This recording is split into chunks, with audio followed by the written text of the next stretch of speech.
A semicolon is a kind of punctuation mark that lets you pause more than a comma, but less than a period. It's usually used to link two or more ideas in a sentence.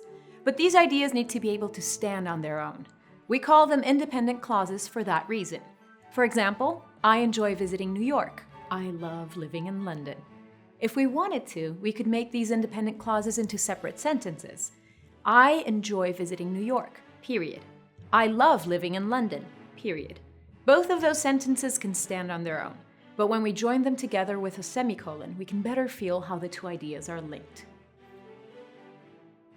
There are two ways you can join sentences together. You can use a coordinating conjunction and, or, nor, but, yet, so, or you can use a semicolon. Note that if your second sentence begins with an adverb like however, thus, or therefore, you should use a semicolon if you want to join the two sentences together. I like New York. However, I always feel like a tourist there.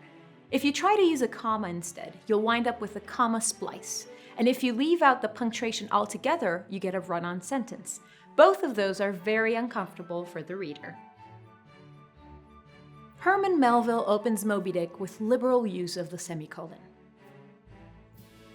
Whenever I find myself growing grim about the mouth, whenever it is a damp, drizzly November in my soul, whenever I find myself involuntarily pausing before coffin warehouses and bringing up the rear of every funeral I meet, and especially whenever my hypos get such an upper hand of me that it requires a strong moral principle to prevent me from deliberately stepping into the street and methodically knocking people's hats off, then I account it high time to get to sea as soon as I can.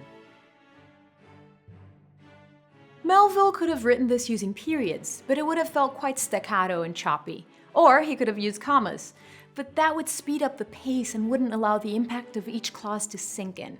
The semicolons help us as readers to feel how these descriptive clauses sum together so we can understand the narrator's state of mind.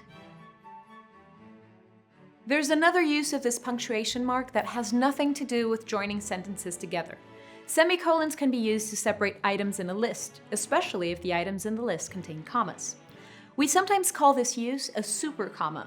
For example, we offer striped ties in red, white, and blue, green, yellow, and brown, or black, white, and gray. The company opened offices in Los Angeles, California, Seattle, Washington, and Austin, Texas.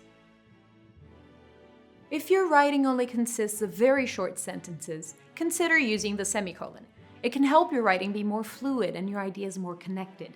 In the words of Abraham Lincoln, with educated people, I suppose, punctuation is a matter of rule. With me, it is a matter of feeling. But I must say, I have great respect for the semicolon.